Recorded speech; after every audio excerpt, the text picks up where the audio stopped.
Crimson floodlights burned the vault into a fever, throwing bars of heat across the grated floor where chains clinked like patient teeth. Shiraxa knelt, because the fetters demanded it, not because anything inside her knew how to bend. Her wrists were locked in fusion steel, her throat ringed by a collar that hummed the petty music of obedience, and still her stare wandered the room, counting guards, vents, screws, the soft spots in terrible machines. The Threxan handler spoke in the careless tone of men reading inventory, discussing timetables and viability, as though her body were a warehouse, and tonight merely another shipment. She drew a crescent into the metal with a chipped claw, a small rebellion that meant I am here, and if you touch me, you touch the storm, and listened for the sound she had been waiting on since her capture. Anything that did not fit. The gate's hydraulics sighed, and the vault braced for routine. The handler smirked, the collar brightened, the world narrowed to a corridor and a mistake.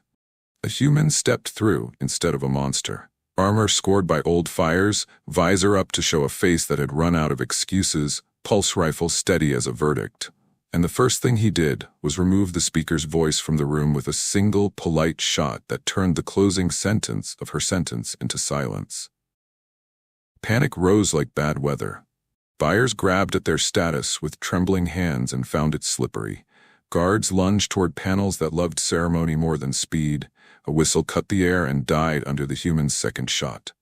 He did not bellow or preen. He moved through the chaos like a carpenter fixing a crooked beam. 3 measured bursts and a pivot.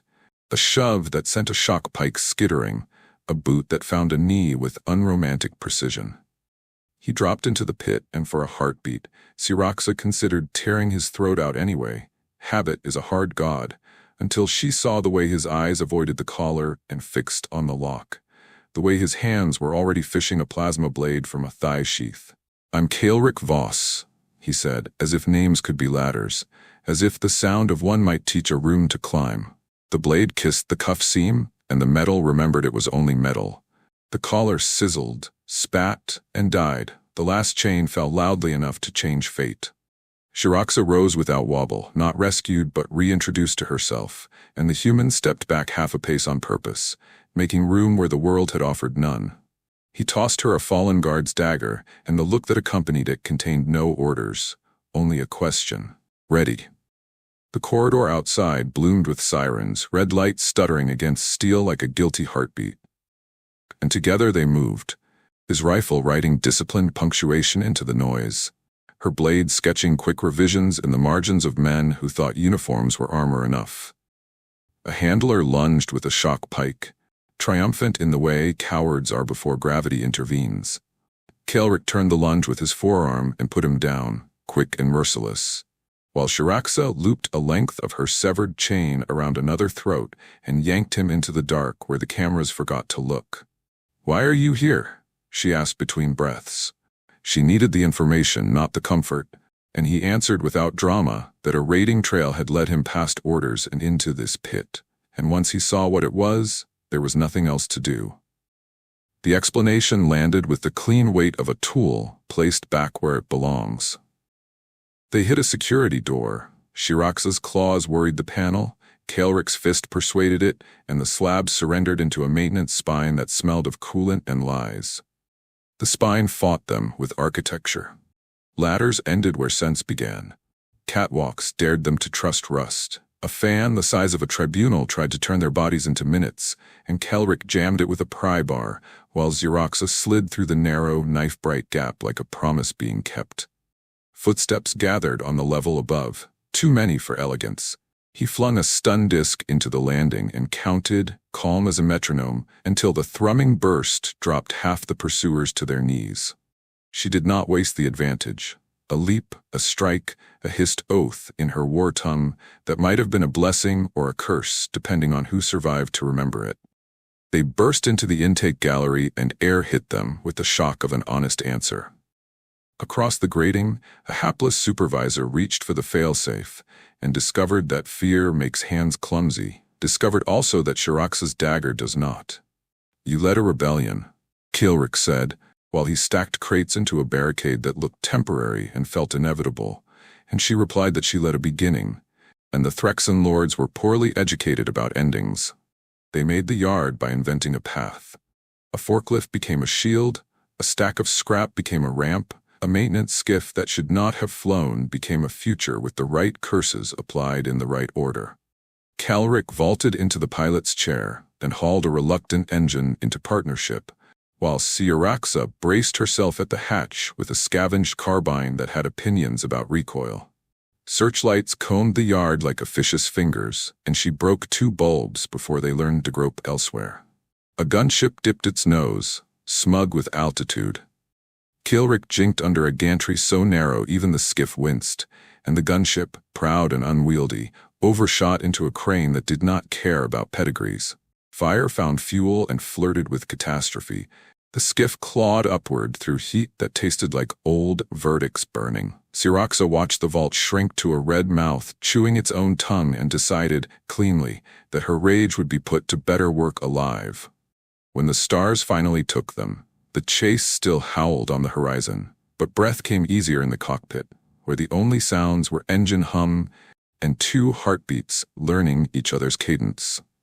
Kelric kept his hands light on the controls, the way decent men keep their hands light on everything that isn't theirs. Syraxa laid the stolen carbine across her knees and let her pulse settle enough to consider tomorrow. "I'm not here to own you," he said without looking over, "because some sentences only count if spoken while doing something difficult. I'm here to make sure nobody else does." She weighed the words the way she had weighed the dagger, testing balance and intent, then nodded once as if authorizing her own rescue retroactively. In the reflection on the canopy she saw herself uncollared and unbowed, a shape she recognized and wanted to keep. In the reflection on his visor, she saw a man who had made a habit of standing between cages and the world. Ahead, the dark opened like a road, and for the first time since the floodlights had painted her into a target, the future did not look like a wall. The yard behind the vault breathed heat like an animal that had learned to survive on its own fumes. Cranes hunched over heaps of armored scrap, exhausts coughed soot into a sky already stained, and alarms staggered through octaves as if trying to find a pitch that could stop 2 people who had decided to be impossible. Calric didn't waste a backwards glance on the pit. They had stolen all the time from it that existed, and drove them through a canyon of busted carriers toward the maintenance apron, where anything with a serial number was supposed to go to forget itself. Syraxa's steps were still new to freedom and already quickening to it. The first move she made as an unchained thing was to yank a service panel off an unmanned tug, rip free a length of battery cable, and sling it over her shoulder like a whip she meant to use on the future. A siren wobbled into the exact frequency that means trained men have found their courage. Glossy black hounds with hydraulic hips dropped from a chute and hit the ground running, noses bright with the scent of the last order they'd ever obey. Calric swung around, shouldered the rifle high, and fed them the alphabet of refusal until the nearest machine folded mid-stride. When the last 2 learned arithmetic and took cover, Syraxa spun the cable twice, let the charge hum between her hands, and lashed the pair across their sensor crowns so they sat down in a shower of sparks, docile as scolded statues. Somewhere behind the stack of wrecks, a handler shouted for cohesion in a voice that had no practice commanding it. Kilric recognized the timber and put a round through it without looking. The maintenance skiff they needed was a liar, all patched panels and slumped posture, the kind of machine bureaucrats mark as non-essential, and engineers keep only because history is full of fools underestimating ugly things. Kilric threw himself into the pilot's seat and rapped the console twice as if waking a stubborn friend. The gauges answered with the offended flicker of an old man asked to dance, then steadied under the hand that had suffered worse work. Syraxa climbed the ladder rungs in a single breath and slid into the co-pilot's chair as though born to it.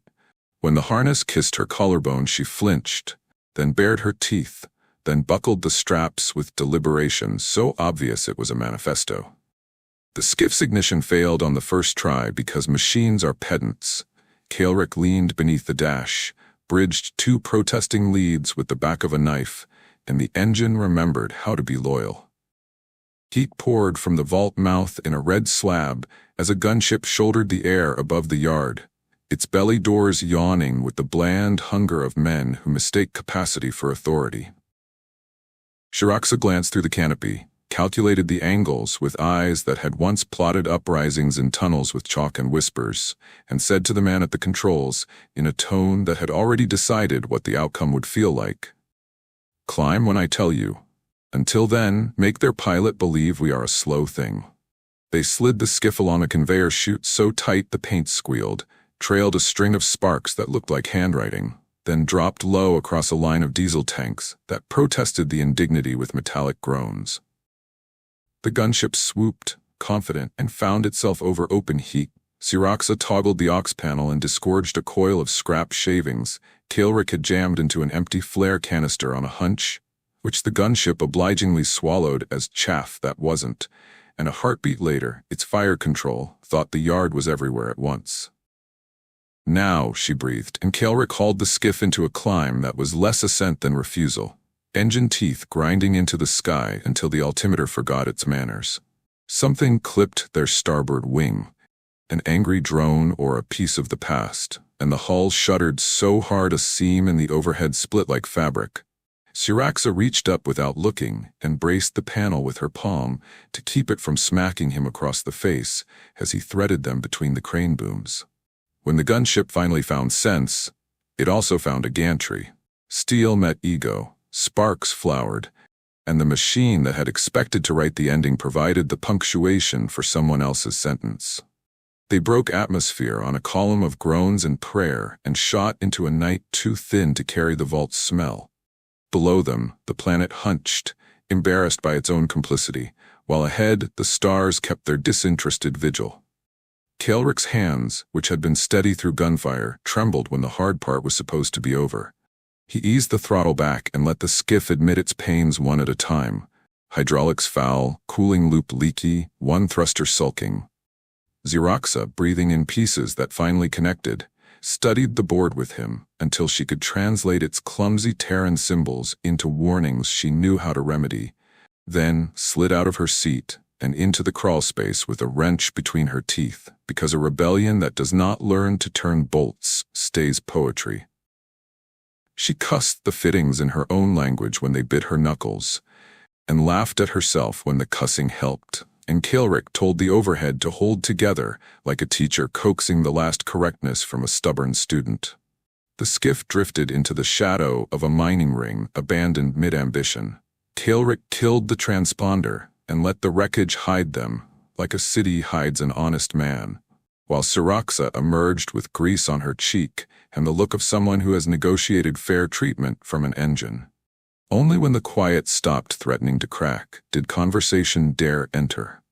She asked him why he had come without orders, and he said there is a kind of instruction you receive once, and it is called a conscience. She asked whether the rifle had always been that steady, and he said no, but he learned to keep it from shaking by remembering what would happen if it did. He asked what she knew of the vault beyond the corridors he'd seen, and she answered in an inventory so clear the stars seemed to lean in closer. Numbers of rooms, kinds of locks, the rhythm of guard boots, the way breeding against a will hides itself behind words like continuity and custodian. The way the system turns a body into a ledger line and calls it logistics. He did not probe the bruise of that last word. A carpenter doesn't put his thumb into a crack he cannot fix from the outside. He asked whether there were names he should memorize for future doors, and she gave him 3, each with a brief, surgical biography, each a reason to keep engine and heart warm. The mining ring creaked in the kind of cosmic wind that is only math, and somewhere far below the vault burned down enough of itself to call what remained a victory. By the time they powered off the auxiliary and set the skiff to drift, Shiraxa had rolled her shoulders back into their proper width, as if each degree of tilt reclaimed a page from her manual of the world. Kael'ric strapped a dressing across a cut he had forgotten to feel until the adrenaline tabbed out, and she tightened the knot without warning, because asking permission to stop bleeding is a luxury. He thanked her anyway and meant it. She found a blanket shaped by other fugitives and spread it across the deck, turned her back, sat, then lay down with a deliberation that turned the act into ceremony. He took the floor beneath the console and pretended a coil of wire made a fine pillow. The station lights turned the cockpit into a slow aquarium of faint colors. Somewhere, old girders remembered work and sighed. When she finally slept, it was the sleep you have to walk toward. When he finally slept, it was because he could, which he knew made him temporarily rich. Between them, the skiff ticked and cooled and learned their names. Dawn in space is a joke told by planetary maps, but they woke to a different shade of dark in a holofield that no longer flashed warnings in red. Shiraxa sat up first, stared at the glass, touched her collarbone where the machinery had so recently hummed its claim, and said, without triumph or grief, simply as a report filed to the correct ledger at last, "We are not there." Kael'ric answered with a nod that was also a vow and set their path toward empty lanes and the kind of station where paperwork is a rumor. He watched her watch the stars as if they were tools instead of decorations, and thought, with the blunt contentment of a man who has decided on his job and intends to keep it, that he had not saved an ornament, a symbol, or a tale. He had broken a mechanism and escorted a person out of it. The planet receded into ordinary distance, and the vault's sirens finally ran out of breath. Ahead, the conduits of an indifferent galaxy signaled traffic and trade, and their ship, which had never before been mistaken for a sanctuary, began to consider the role. The ring city at Hexus Periapsis was an argument welded into orbit. Markets and scrapyards, monks with soldering irons, smugglers arguing theology with customs drones, and in one of its cheaper spokes a hab capsule with a door that shut from the inside every single time, which for Shiraxa was all the architecture a temple needs. Kael'ric rented it with his last legitimate credits, and the sort of look that makes landlords prefer to ask fewer questions. He left her the key on a string instead of his palm, because a ritual is a fragile bridge, and he didn't want to put his weight on it yet. For 3 full days he spoke only when necessary, and worked like the station required proof of usefulness to keep breathing, bartered for a new coil, lied convincingly to a fuel registrar, traded a map of Threxan courier routes for a mechanic willing to pretend the skiff had a past worth forgetting. When she emerged the first time, her steps had not learned softness, but had abandoned the stiffness of someone expecting pain. She wore a jacket 2 sizes too large, and a stare exactly the right size for a world that had once tried to convince her there was only one correct way to be looked at. He asked if she wanted coffee or quiet. She asked for both. He figured out how to provide each simultaneously, which is the sort of trick that makes a partner more valuable than a hero. Trust did not arrive as a thunderclap. It trickled down wires and gathered in the bowls they set under the leak. She began to use his name without spitting it like a warning. He began to ask questions whose answers could not help him fight anyone. He learned that her favorite word in her own language meant grenade in wartime and seed in peacetime, a linguistic economy that explained her better than any portrait. She learned that Kael'ric's file said dishonorably creative, in a margin someone had expected would be private. He showed her how to field strip the rifle he had carried since a younger version of himself had thought clarity could be bought with heavier rounds. She corrected his stance with 2 fingers and made his next shot land exactly where an argument should always land, on the truth. She asked how Terrans apologized when they did not mean it, and he said they baked. Then he brought a brick of nutrient loaf to the hab and called it cake, until she laughed, at which point he admitted that he had lied for the sake of the laughter, and she forgave him, because the lie's object had been a good. At night, when the station dimmed to a breathable dusk and the spokes flashed with ships that would forget them on purpose, he told her how he'd learned to triage a battlefield, and she told him how she had smuggled messages in hymnals because guards never read the prayers they enforce. The nightmares came as punctual as any train. When they arrived, they did not arrive the same way twice.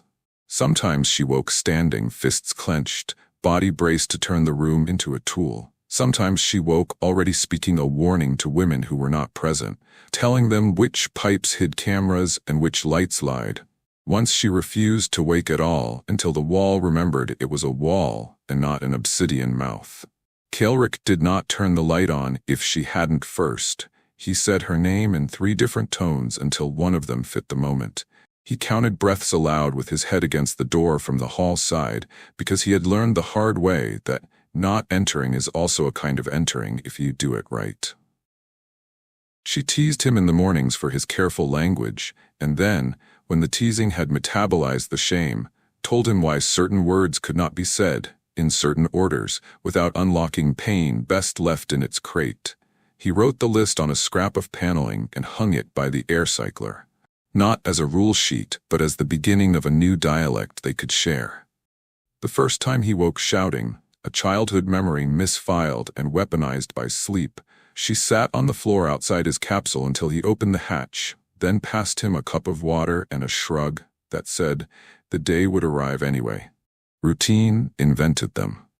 They ran drills in the empty cargo ring until their bodies knew each other's intentions from the first twitch. He learned how her weight shifted a heartbeat before she chose teeth over steel. She learned the exact breath he made when a plan smelted down into improvisation. He taught her the station's ugly roots where a person can disappear just long enough to matter. She taught him the courtesies of her people, so that when they found a Nerith vendor selling hot rice and sweet limes, he didn't reach with his left hand like a brute. He showed her maintenance codes that make doors pretend they'd always meant to open for you. She showed him how to pick a lock by listening to its idea of itself. They made a practice of saying stop during sparring, even when they didn't need to, purely to keep the word warmed and ready. They made a habit of knocking even on doors that didn't lock, purely to remind themselves that they could refuse. Once, when the station's generators hiccuped and the lights lingered between seconds, she reached without thinking and found his wrist. He did nothing heroic, only turned his hands so their fingers nested properly, then released the moment she let go, and the dignity of that exit taught her something she did not have a name for yet. Stories about them began to travel in exactly the way you hope stories about you will travel, only if you have earned them. A Terran with oil on his jacket who didn't ask for discounts from the wounded. A Nerith woman with a slit down her left ear who could make a quarter-credit cutter fly like a religion. The pair at Spoke 12 who beat 3 Threxan Bravos without breaking anyone's bones, and then bought them soup to help them reconsider their employer. Old rebels found their way to their table and left with coordinates, or came asking for coordinates, and left with a warning about how many graves fit into one romantic speech. A courier from the worlds where farms still hold the line against famine brought news that the vault at Vorak 9 had replaced most of its staff and doubled its capacity, which is exactly what power does when it is embarrassed. Shiraxa went very still, and then increasingly calm. The kind of calm that unclenches a hand around a plan. Kaelric, who had learned the expressions that accompanied each of her decisions, cleared the table and took out the paper maps that were never on any screen he couldn't smash. She traced 3 routes and said 2 would fail for reasons the math did not include. He pointed to the 3rd and said that the only way to kill a hydra is to close the throat, not to count heads. In the long wait of that choice, they learned how to say what they were to each other without stealing the sharpness from it. He was not her savior. She was not his redemption. He was the person who showed up with a tool at the right time and has kept bringing the correct wrench. She was the person who chose to run through a door and now spends her days building better doors. On the morning they left to begin the work that would eventually be called by other people a campaign, he knocked on her hatch. As always, she opened it, as always, and for a heartbeat, both of them watched the smallness of the ritual hold under the weight of a larger thing. She reached up and adjusted the strap on his kit because a useless flap had been bothering her since she met him.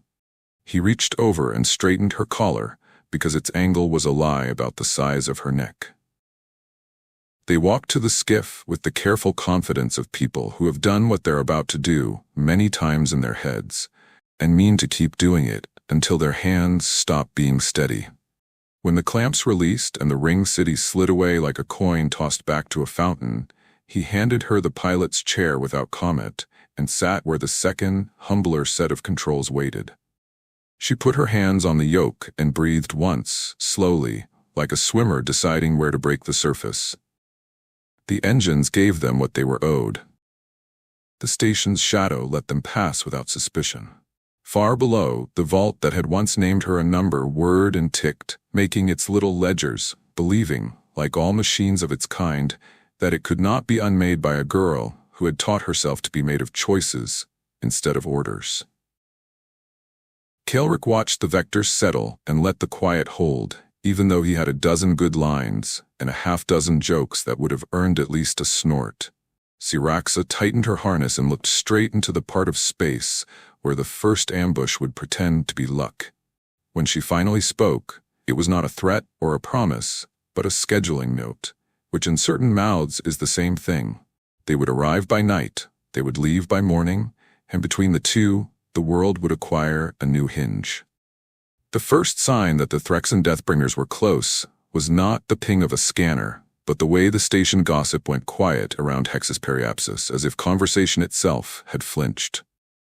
Kelrick read the silence like a field report and chose the ground before the enemy could. Murren, a shattered moon whose plains of vitrified sand threw back sensor ghosts like a hall of mirrors. They went in lean, fuel enough to leave, charges that doubled as arguments, a spool of filament wire, the cable Syraxa had carried from the yard coiled at her hip like a promise, and set their skiff down in the shadow of a glass forest that rang softly when the wind remembered it had hands. The hunters arrived at dusk with the choreography of men who have never had to improvise. Their armor wore the kind of polish that worships hierarchy. Their helmets filed all the human out of their faces, their leader's voice a painless scalpel promising an end to embarrassment. Kelrick did what he always did when someone announced inevitability in his general vicinity. He broke the announcement's microphone. The first volley went to the air to reposition everyone's expectations. The second introduced a scout to the idea that cover is a religion one must practice, not a badge one wears. The third, which Syraxa timed by the breath he took to steady his shoulder, snapped a grapnel into a ridge so that the entire line of Deathbringers had to decide whether to duck or trip over the line they had not seen and now could not ignore. The fight that followed was a long sentence with very few commas. Kelrick laid a trail of fire that looked like retreat and was not. Syraxa moved through the glass like the wind's argument, the cable in her hands singing as it found ankles and wrists, and the pride that lives in weapon hands. A pair of hunters tried to dazzle them with loudness. Flashbangs, shouted statutes, the theater of command. Kelrick stepped into the blindness and counted the heartbeat between booms, shooting where a shin had to be, because knees still obey the same geometry in tyrants as in saints. When one of the armored men caught Syraxa's forearm and twisted, expecting a scream that would excuse his training, she let the pain pass over her like a shadow and returned it with a short, brutal rotation that taught his elbow the cost of his imagination. She finished the lesson with a length of chain across his visor, a sound like a bell tolling for a house that had mistaken itself for a god. The leader tried law next. Rebel assets, he called them, as if words could chain legs already running, and Syraxa laughed, a clean, unpretty noise, and called back in her war tongue the title the enslaved had given themselves in the old days. Kin who refuse. Somewhere in the ruins a child's collar, half buried, caught a beam of light and flashed. Kelrick saw it and felt an old, useless urge to apologize to the air, then aimed higher and made the gun do a finer kind of explanation. When the hunters realized discipline would not save them, they tried cleverness. A net made of smart wire hissed from a launcher and learned mid-flight the shape of the person it wanted. Syraxa stepped into it on purpose, teeth bared, and let the mesh kiss her jacket a fraction before she snapped the chain cable across the anchors and taught the weapon about consent. Kelrick saw the motion and understood the plan without words. He threw an arc charge into the moment when the net reversed its thirst and watched the current leap from knot to knot until the assembly turned into a bright, embarrassed sculpture. The leader, stubborn in the way men get when they have never had to name a mistake out loud, drew a blade he had trained half a life to call honorable, and rushed the only person present who had survived a vocabulary much worse. Kaelric met him at a diagonal and turned the rush into a collision with the ground so fast and complete it rewrote the armor's manual on falling. The man begged then not for his life, but for his doctrine, whispering the old lie about order and bloodlines and the sacred machinery of continuation. And Jaraxa told him in a calm voice she had saved for this exact hour, that she had learned the taste of his order long ago, and it was ash, and that if he wanted a future, he could start by becoming smaller than the children he had wounded. He reached for a detonator, with the kind of tremor that means a man has run out of arguments. Kaelric put a boot on the hand, and the conversation ended without epilogue. After, the glass plains kept breathing, wind-combing music from broken spires, the moon's thin atmosphere glittering with the dust of other decisions. Kaelric bled from two predictable places and one new one, and Jaraxa bound each with the severity one reserves for friends who refuse to make themselves fragile. He returned the courtesy by rewrapping the slice on her palm where the net had kissed too hard, hands steady, gaze averted from the memory of collars. They walked the field together and found what the hunters had left behind when they chose to be efficient. A beacon keyed to the vault's registry, thin as a prayer and twice as persistent. Kaelric hacked it with the bored focus of a man who has put his hands inside worse gods. Jaraxa fed it a recording she had made with the forger's little toy at Hexus, a voice pulse of her own name pronounced like a fuse, followed by the coordinates of a door that would close behind the wrong pursuers and open for the right fugitives. When the beacon rejoined the network, it did so smiling, a small glow on a map in a room full of helmets that would learn, too late, that even machines can be taught to prefer liberation. They burned the hunters' sigils, and took their rations and left their armor. On the way to the skiff, Jaraxa snapped a fragment from her old chain, pocketed it, and said nothing, which was the beginning of the next thing without announcing it too early. They left Murren with the smell of scorched doctrine in their hair and the kind of quiet that only follows work that deserved to be done. In the cabin, while the engine settled the shakes out of its bones, Kaelric asked her what she wanted now that one kind of chase had ended and another had begun, and she answered with logistics, names, routes, caches, the order in which fear should be introduced to safe rooms, until he realized that under the logistics was a vow she had not yet chosen the words for.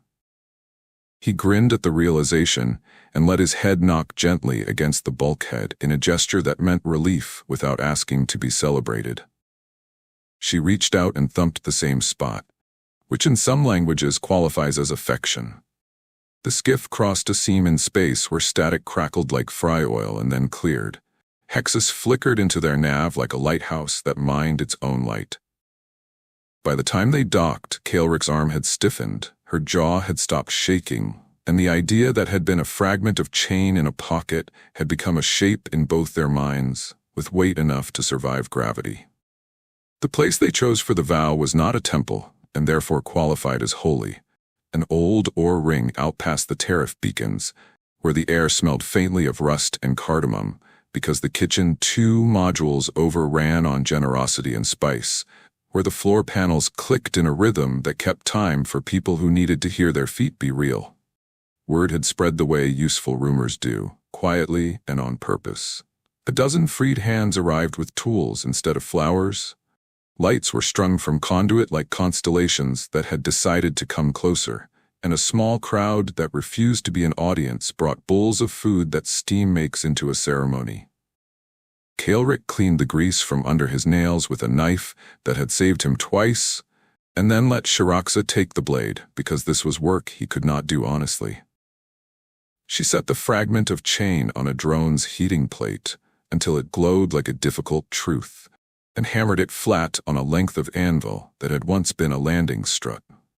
She folded the metal as if tucking a child into a better bedtime, quenched it in water that hissed at the memory of collars, and drilled a hole with a salvaged bit that wanted to argue. When she was done, the thing on the rag looked nothing like what it had been built for, and exactly like what it wanted to become. Kaelric took a length of copper wire from a coil he had carried through 3 campaigns and threaded it through the ring's new throat. The gesture had no religion behind it, and therefore contained all the right ones. There were no officials to mispronounce their names. Kaelric stood where he has always stood best, between a door and the person walking through it, and said what he could in a voice that prefers orders, but had learned to attempt tenderness, that he would not be the lock on any door she ever faced, that he would be the hinge if asked and the hand on the other side if that was better, that his usefulness would extend past the glamorous parts into the dull territories where real keeping happens. He promised to hunt the paperwork as viciously as he hunted men, to remember that silence is a form of listening and not a weapon, to keep oil in the pan and water on the boil, because revolutions that forget to eat collapse into slogans. Shiraxa's answer came out level and low, like the beginning of a battle plan that expects to succeed, that she would keep her name intact and invite his into it without subtracting anything from either, that she would drag him out of any posture that smelled like martyrdom and make him laugh for exercise, that she would set her knife to bread more often than to throats, and make the ratio into a law they both could love. She lifted the ring made from what had once been her shackle and slid it over two of his fingers before leaving it to rest on one, a placement negotiated between his knuckles and her history. And when his hand closed around it, there was a momentary click from the panels underfoot that sounded suspiciously like approval. The vows drawn in words were the smaller part of the work. In the weeks that followed, they built a timetable of raids that did not overpromise, mapped safe corridors that favored the slow and the frightened over the brave and the fast, and taught new hands to keep a door open without getting killed by gratitude. Kaelric drafted procedures that made mercy legible to people who had been paid to misread it, produced checklists that included tea kettles and extra blankets alongside ammunition counts, stood in front of men who had killed for less, and made them nod at sentences that began with no and ended with again. Shiraxa found the places in the ring where the walls had ears and taught them better stories. She knit together a council from scavengers and scholars and people who could do 3 sums in their head while lying to a customs agent without blinking. She turned her blade into a pointer and used it to teach the freed to pronounce their own names with the old cadence that had been almost erased. A child wandered into their hangar the second evening and asked, with the casual cruelty hope has, whether callers came back if you fell asleep.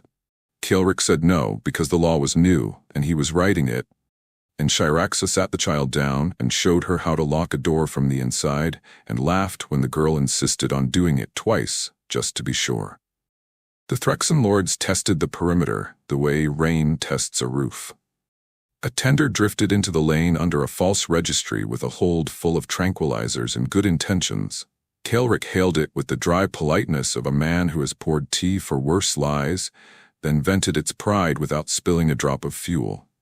Shiraxa boarded with a team that included 2 women who had learned to move quietly only recently and came out with crates of blankets, a box of children's books, and the ship's lone engineer, who decided that what he had signed up for at 18 could be renegotiated at 40.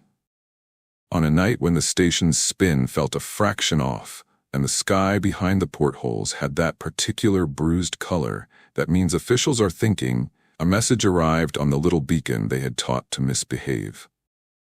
A flare of coordinates followed by a string of numbers that translated, in the ledger they had drawn up together, into the words "We are ready." Kaelric sharpened a pencil because the next part required neat handwriting. Shiraxa checked the fuel with her palm because the gauge had been sulking ever since she called it a liar. They rolled the skiff out under lights that made metal look like moonlight and strapped in as if the harnesses had been waiting for this version of their shoulders all along.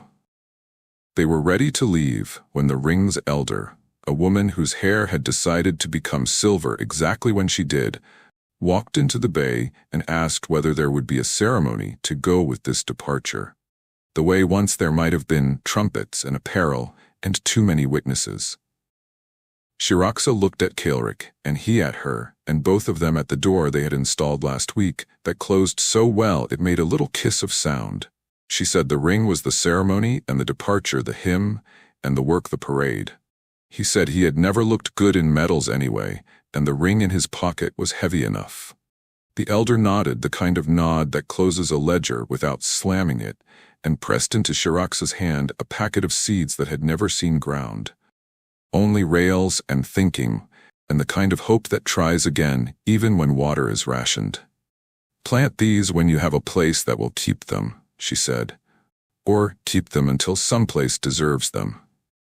Shiraxa tucked the packet into the same pocket that had once held the fragment of chain and now held air where a caller had once thought it lived. Kelric tapped the side of the skiff twice with the knuckles that wore the remade ring because ships need to know when they are seen. They lifted on a column of noise the city enjoyed making for people doing the correct kind of reckless.